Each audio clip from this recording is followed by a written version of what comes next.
नमस्कार मित्रमैत्रिणींनो, आज मी तुमच्यापुढे हनुमान जन्मोत्सव शुभ मुहूर्त आणि माहिती घेऊन आली आहे. श्रीराम भक्त हनुमान यांचा जन्म चैत्र महिन्यात शुक्ल पक्षाच्या पौर्णिमेला म्हणजेच रामनवमीच्या 6 दिवसांनी झाला. या प्रसंगाची आठवण म्हणून दरवर्षी चैत्र शुक्ल पौर्णिमेला हनुमान जयंती साजरी केली जाते. येथे हनुमान जयंती न म्हणता हनुमान जन्मोत्सव म्हणणे अधिक योग्य ठरेल. तर मित्रांनो, जन्मोत्सव की जयंती नेमके काय म्हणावे, तर यावर काही जाणकारांनी आपले मत मांडले आहे. यात आता न पडता ते आपण पुढे जाणून घेणार आहोतच. हनुमान जन्मोत्सव जगभरातील हनुमान भक्त मोठ्या थाटामाटात आणि उत्साहात साजरा करतात. या शुभ दिवशी हनुमानांच्या पूजेला विशेष महत्त्व आहे. संकटमोचन हनुमानांची आराधना केल्याने जीवनात कोणतेही भय राहत नाही. कारण जे प्रचंड मोठे पर्वत उचलतात, महासागर पार करतात आणि स्वतः भगवंताचे कार्य पूर्ण करतात, त्यांच्या भक्तांना कसलीच भीती राहणार नाही. कारण त्यांना म्हणतातच संकटमोचन हनुमान, म्हणजेच संकटांपासून मुक्त करणारा. तर मित्रांनो, यावर्षी हनुमान जन्मोत्सव 23 एप्रिलला मंगळवारी आहे. हनुमान जन्मोत्सवाच्या हनुमान पूजेला विशेष महत्त्व आहे. हनुमान जन्मोत्सवाच्या दिवशी हनुमान मंदिरात जाऊन बजरंगबलीला बुंदीचे लाडू अर्पण केल्याने आपल्याला सर्व प्रकारच्या संकटांपासून मुक्ती मिळते आणि हनुमान आपल्या सर्व मनोकामना पूर्ण करतात. संकटमोचन हनुमानांची उपासना केल्याने तुम्ही सर्व प्रकारच्या संकटांपासून मुक्त व्हाल. हनुमान आपल्या भक्तांना सर्व भय आणि दुःखांपासून मुक्त ठेवतात. हनुमान जन्मोत्सव हनुमानांच्या स्तुतीचा दिवस. हनुमान जन्मोत्सवाला हनुमानांची पूजा करण्याचे विशेष महत्त्व आहे. कारण या दिवशी हनुमानांचा जन्म झाला होता. हनुमान जन्मोत्सव रोजी बजरंगबलीची पूजा करण्याचा शुभ मुहूर्त. पंचांगानुसार चैत्र पौर्णिमा 23 एप्रिल रोजी पहाटे 3:25 सुरू होईल आणि 24 एप्रिल रोजी पहाटे 5:18 समाप्त होईल. या कारणास्तव 23 एप्रिल रोजी हनुमान जयंती साजरी केली जाणार आहे. या काळात दिवसभर शुभ मुहूर्त असतील. अशा परिस्थितीत यावर्षी हनुमान जन्मोत्सव म्हणजेच पूजा करण्याचे नियम काय आहेत ते जाणून घेऊया. हनुमान जन्मोत्सवाची पूजा पद्धत. हनुमान जन्मोत्सवाच्या दिवशी सकाळी स्नान करून स्वच्छ वस्त्र परिधान करून बजरंगबलीसमोर व्रत करण्याचा संकल्प करावा. या दिवशी पिवळ्या किंवा लाल रंगाचे कपडे घालणे शुभ असते. बजरंगबलीची मूर्ती किंवा फोटो चौरंगावर किंवा पाटावर स्थापित करावी, ज्यावर आधीपासूनच पिवळ्या रंगाचे कापड पसरलेले असावे. त्यानंतर बजरंगबलीसमोर तुपाचा दिवा लावावा आणि पाणी शिंपडल्यानंतर पंचामृताने म्हणजेच दूध, दही, तूप, साखर आणि मध मिसळून बजरंगबलीला अभिषेक करावा. यानंतर लाल किंवा पिवळ्या रंगाचे वस्त्र, फुले, धूप, अगरबत्ती, दिवे इत्यादी अर्पण करून बजरंगबलीची विधिवत पूजा करावी आणि हे मंत्र म्हणावेत. नंबर 1, ओम श्री हनुमते नमः. नंबर 2, ओम ऐं भ्रीं हनुमंते श्री रामदूताय नमः. नंबर 3, ओम अंजनेय विद्महे वायुपुत्राय धीमहि तन्नो हनुमंत प्रचोदयात. नंतर बुंदी, शिरा, लाडू यासारख्या गोड पदार्थाचा प्रसाद करून नैवेद्य दाखवावा. त्यामुळे भगवंतावर हनुमानांची सदैव कृपा राहते. नंतर हनुमानांची आरती करावी आणि हनुमान चालीसा पाठ करून पूजा संपन्न करावी आणि हनुमानांना आपल्याकडून झालेल्या चुकीची क्षमा मागावी. तसेच त्यांचा आपल्यावर सदैव आशीर्वाद राहावा यासाठी प्रार्थना करावी. या दिवशी हनुमान भक्तांनी हनुमान चालीसा, बजरंगबाण, सुंदरकांड आणि रामायणाचे पठण करावे.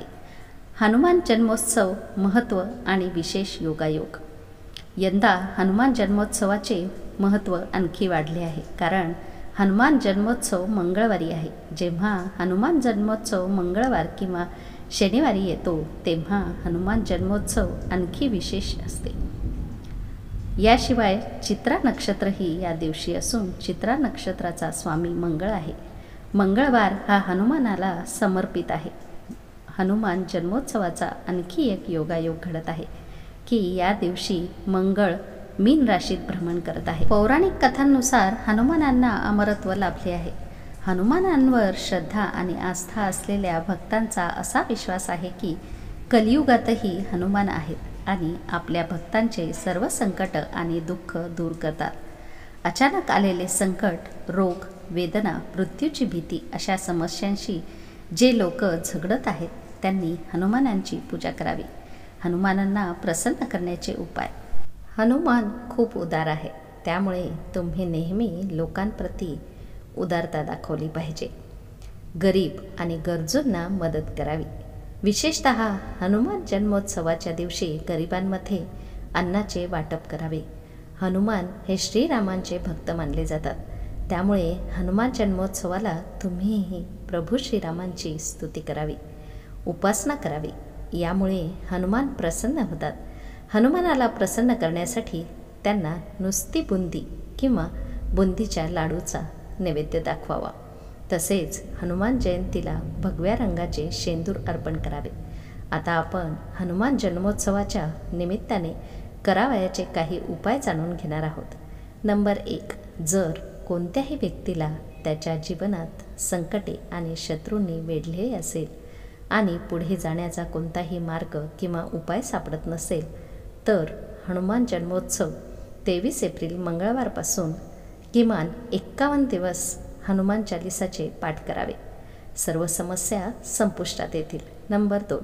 आपल्या काही इच्छा पूर्ण करण्यासाठी चैत्र शुक्ल पौर्णिमा, हनुमान जन्मोत्सव किंवा मंगळवार किंवा कोणत्याही शुक्ल पक्षातील शुभ दिवस, सण इत्यादी निवडा. दररोज हनुमानाला 9 लाल फुले आणि 9 लाल फळे अर्पण करा आणि हनुमानाष्टक पाठ करा आणि आपली इच्छा पूर्ण होण्यासाठी प्रार्थना करा.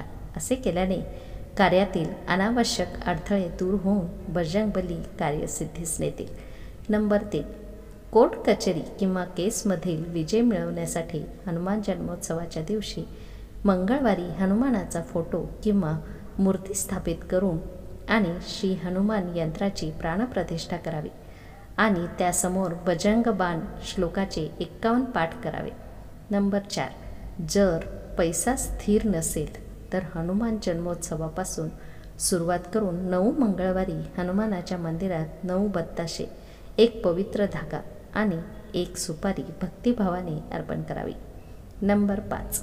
जर औषधाने रोग बरा होत नसेल तर हनुमान जन्मोत्सवाच्या दिवशी मंगळवारी सूर्योदयाच्या वेळी हनुमानाच्या मंदिरात जाऊन हनुमानांना साष्टांग नमस्कार घालावा.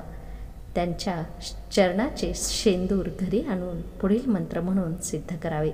मनोजवम मारुततुल्य वेगम जितेंद्रियम बुद्धिमतां वरिष्ठम वातात्मजम वानरयुतमुख्यम श्रीरामदूतम शरणम प्रपद्ये. रुग्णांच्या डोक्यावर तिलक लावावे. रुग्णांची प्रकृती लवकरच सुधारण्यास सुरुवात होईल, कारण ज्योतिषशास्त्रात मंगळाचा संबंध रक्ताशी संबंधित मानला जातो. हनुमानाची पूजा केल्याने मंगळ ग्रह बलवान होतो, त्यामुळे शरीरातील रक्तवाहिनी सुरळीत होते आणि रोगांशी लढण्याची शक्ती व्यक्तीच्या मनात येऊ लागते. तर मित्रांनो, हनुमान जन्मोत्सवाला जयंती म्हणणे योग्य आहे की अयोग्य? जाणकार सांगतात की या दिवसाला हनुमान जयंती नाही तर हनुमान जन्मोत्सव म्हणणे योग्य आहे.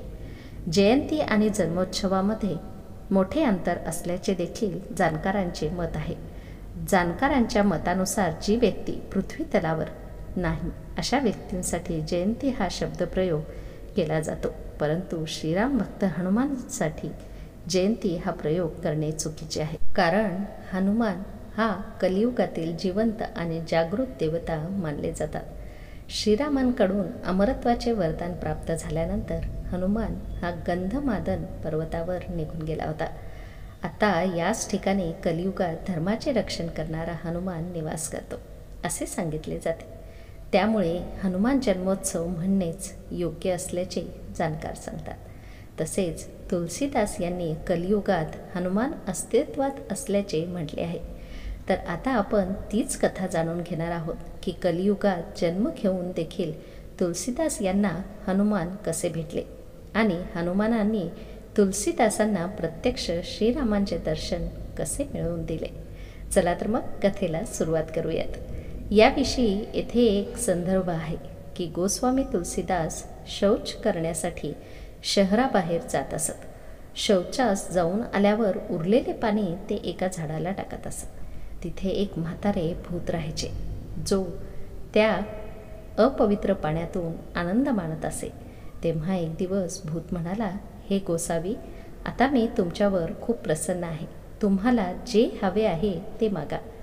हे ऐकून तुलसीदासांनी विचारले, तू कोण आहेस? तेव्हा तो भूत म्हणाला, मी भूत आहे. तुम्ही जे झाडाला पाणी घालत होतात त्याच झाडाखाली मी राहतो. तू तर भूत आहेस. तू माणसाला काय देऊ शकतोस? तरी माझ्या मनात काय आहे ते सांगतो. हे ऐक. मग मला प्रभू रामचंद्राचे दर्शन झाले तर मी जिवंत असेपर्यंत तुझे गुणगान गाईन. हे ऐकून भूत प्रसन्न झाला आणि म्हणाला की मी प्रभू रामचंद्रांचे दर्शन घडवून आणण्यात सक्षम नाही, परंतु मी तुम्हाला एक उपाय सांगतो. जिथे तुम्ही रामायण ऐकायला जाल तिथे जा आणि एक गरीब माणसाच्या वेशात बसलेले सर्वात आधी येतात आणि सर्वात शेवटी घरी जाणारे गृहस्थ बघा.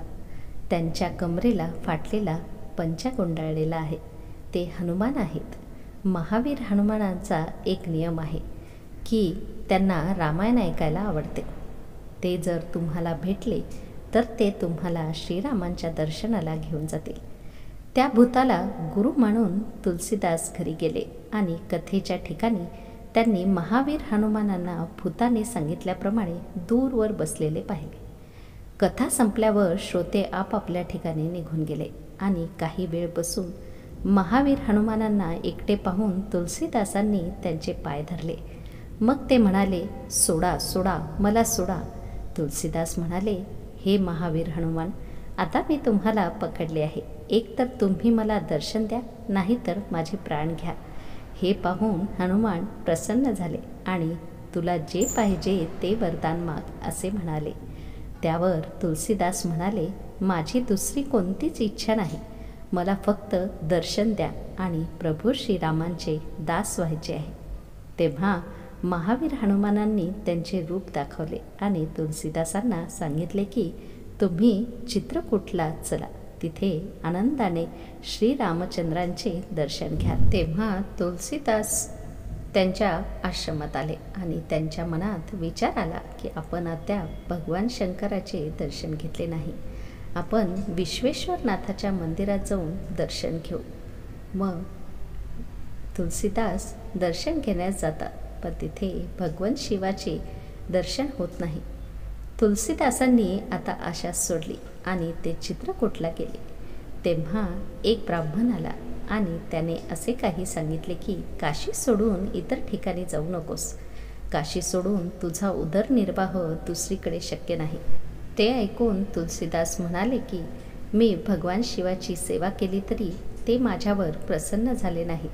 तेव्हा तो ब्राह्मण म्हणाला, मी शिव आहे आणि मी काशी सोडून जात नाही. आणि भगवान शिवाने आपले रूप दाखवले.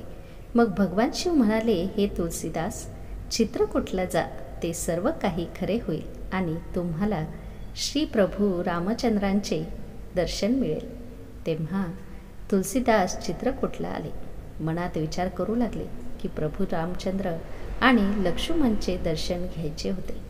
आणि त्याच वेळी घोड्यावर धनुष्यबाण असलेले 2 शिकारी आले आणि ते शिकार करण्यास निघून गेले.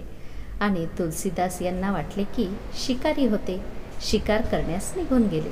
तेव्हा हनुमान आले आणि विचारले की तुम्ही दर्शन घेतले? ते दोघेही प्रभू श्रीराम आणि लक्ष्मण होते. तेव्हा तुलसीदास म्हणाले, मी त्यांना शिकारी समजले आणि मी डोळे बंद केले, त्यामुळे मी त्यांना मन भरून पाहू शकलो नाही.